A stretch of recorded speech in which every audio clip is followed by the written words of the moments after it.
Welcome back. In this session, we're going to learn how to perform numerical differentiation and calculate the derivative of functions numerically. First function we're going to learn is the function called diff. And this is somehow the inverse of the function comSum, which we've learned in previous session, and that calculates the value of cumulative sum of an array and matrix. And diff is exactly operating in opposite direction. And if we, for example, provide an array x1, x2, x3 to xn, let's add some elements here. If we pass this array to diff, we'll get this result. x2 minus x1, the difference of two elements from the beginning of array, and x3 minus x2, and so on up to xn minus 1. So the resulting array has n minus 1 elements. And if we add up these elements and calculate the comSum of the array, we'll get an array which is very close to the original array, but it has one element less than the original array, and it has some constant errors. And that we know in integration, we have some constants as initial values or initial conditions. And here, if we calculate the difference and then calculate the cumulative sum, we'll get some constant errors. Let's perform some examples. For example, let's have the x as 1, 3, 2, 5, 9, 4, 6. And if we calculate the diff of x, we'll get this 2, 3 minus 1. And 2 minus 3 is minus 1. 5 minus 2 is 3. 9 minus 5 is 4. And 4 minus 9 is minus 5. And 6 minus 4 is 2. And this is the differentiated version of the original array. And if we calculate the comSum of this diff of x, we'll get this array. And if you calculate the error between this part and this part of this array, for example, x2 to the end, you'll get a constant value of error. And if you, for example, add a unit to this comSum, you'll get exactly the same value as the original array here. And if we calculate the comSum of x and then calculate the difference of that, we'll get the original array without any errors. So comSum and diff are inverse of each other. And that's it. We used comSum to perform numerical integration, and we can use diff to perform numerical differentiation. Let's calculate the difference, the derivative of a known function. For example, let's start a program here and do some clearing stuff. And let's define x as our variable in space from 0 to 2 times pi. And 100 points is enough for now. And let's have y as sine of x, and y pi, the y prime, the derivative of this function, we know that it is the cosine of x. And we can now calculate the y prime as this, the y prime hat. We can name it as y prime hat. For example, the approximated version of y prime is diff of y divided by diff of x. Or we can define dx as diff of x and dy as diff of y, and finally divide dy by dx and element wise, because dy and dx are vectors of the same length, and we have the yp hat here. And let's calculate the error between these values. And remember that dx has one member less than x, dy is also has one member less than y, and yp hat has one member less than yp and y, because a single element is removed from beginning or end of these arrays. And we must, if we'd like to calculate the error, for example yp minus yp hat, we must ignore one member of ypi. We can use that in this way, or 1 to n minus 1, and they are almost same, and this is the error. Let's plot the figure here and plot the y versus x, and let's hold on and plot the yp hat versus x, and you know that we must remove one element from end of x, and if we run the program, we'll get this. This is the original function, the blue line, and the orange line is the derivative, the calculated numerical derivative of the function, and that's very close to the cosine function. And let's, for example, add some sum plots here, 1 row, 2 columns, and in the first area, and add x label here and y label, and show the legend, original function, calculated or approx derivative. And let's turn on the grid, and let's add some subplots here to perform plotting on second area, and let's plot versus x the value of error, and x label is x and y label is e, and let's add the grid here as well. And you see that the error, the maximum value of error in magnitude is very close to 300ths, and that's quite acceptable. And if you increase the number of points here, or if you decrease the value of dx by 10, you will get 10 times less error in magnitude.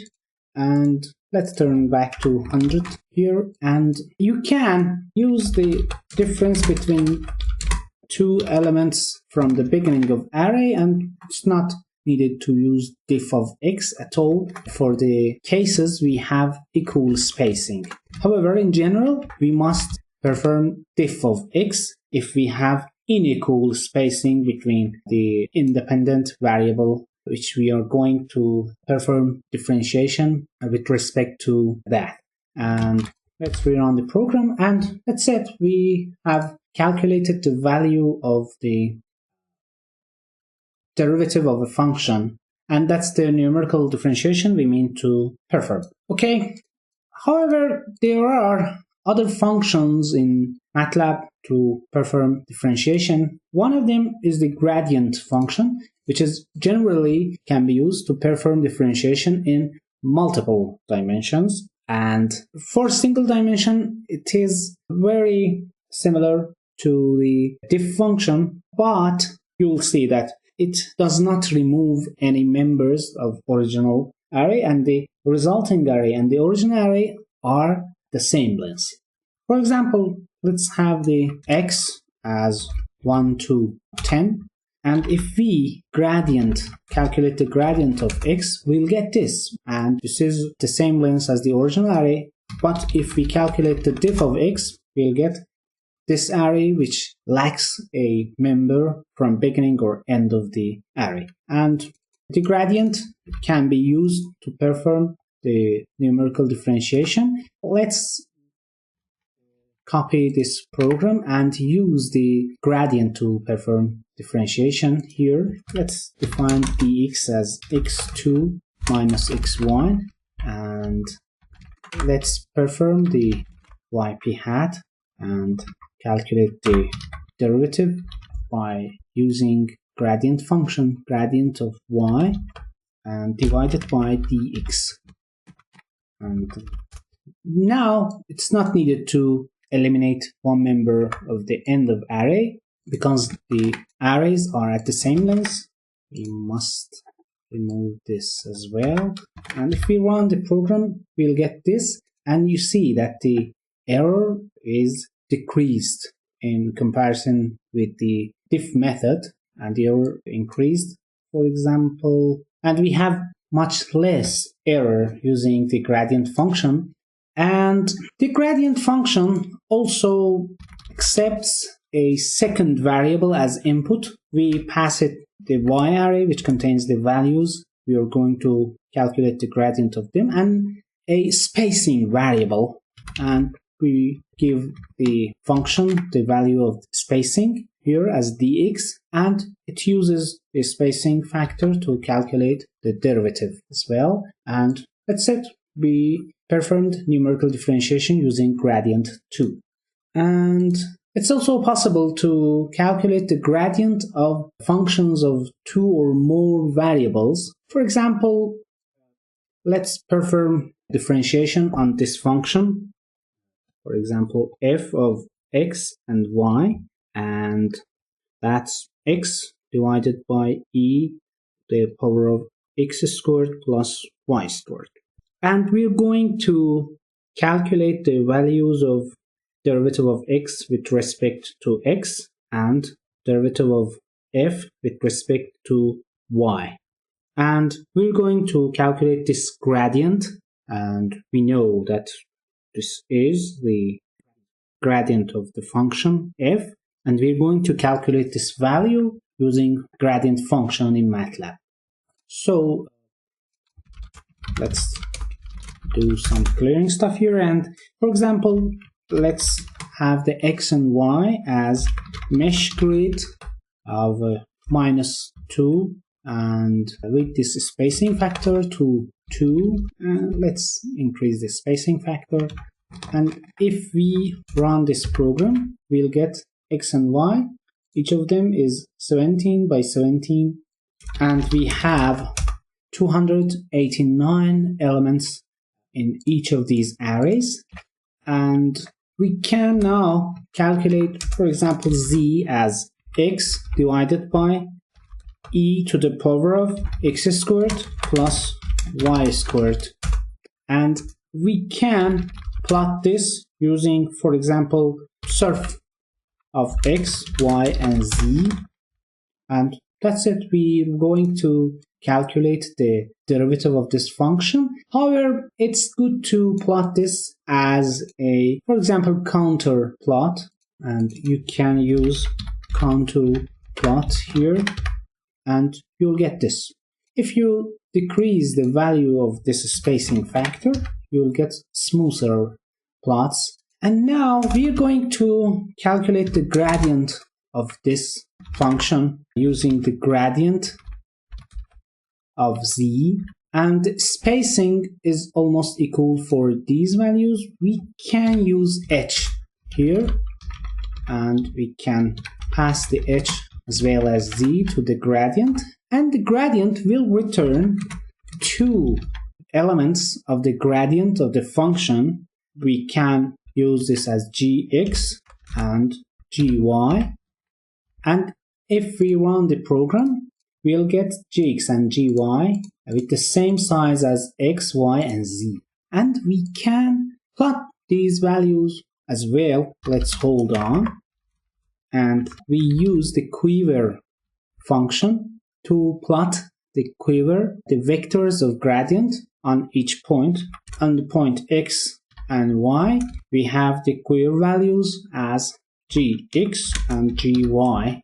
And if we plot this, we'll get this quiver plot and this plot for contours of the function. And you see that this is a minimum of the function, and all gradient vectors are outwards. And this is the maximum, and all the gradient vectors are inwards. And that's it. We calculated the numerical derivative of a function of 2 variables. If we decrease the value of this spacing, we'll get some clearer plot if we'd like. and that's it.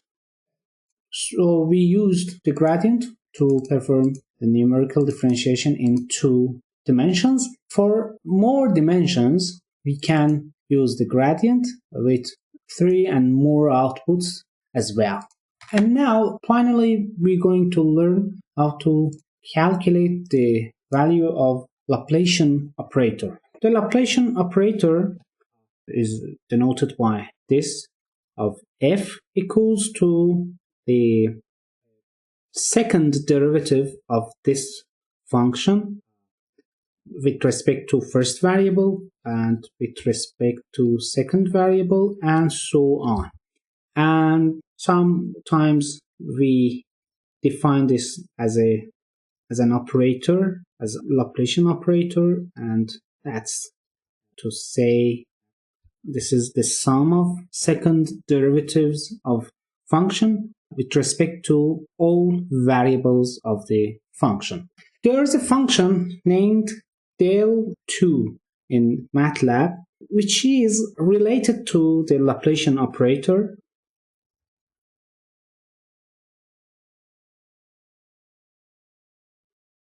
In this way that the del2 of some function is the Laplacian of the same function divided by 2n, and the n is the number of variables or dimensions. And for 2-dimensional functions, this factor is 4, and for 3-dimensional functions, this is 6. And let's calculate del2 for this function as well, and we can do it by this del2 of z, and we can get this L, and for having the actual value of Laplacian, we must multiply it by 4 because we have 2 variables here, and that's it. We calculated the value of L here, and if we'd like, we can plot this as well. So let's add some subplot here, 1, 2, and 1, and let's add some contour here for x, y, and L, and let's define the L here. L is 4 times del2 of z, and that's it. Sorry, we must add 2 here, and this is the value of the Laplacian of this original function. And if we decrease the value of spacing here, we'll get a smooth plot of this function. If we like, we can plot using surf as well, and we can rotate it to see how the Laplacian is calculated for the function. And that's it. We have the Laplacian using the del2. So we've learned how to use the diff function, the gradient function, and the gradient function for multiple dimensions, and del2 to perform numerical differentiation using MATLAB.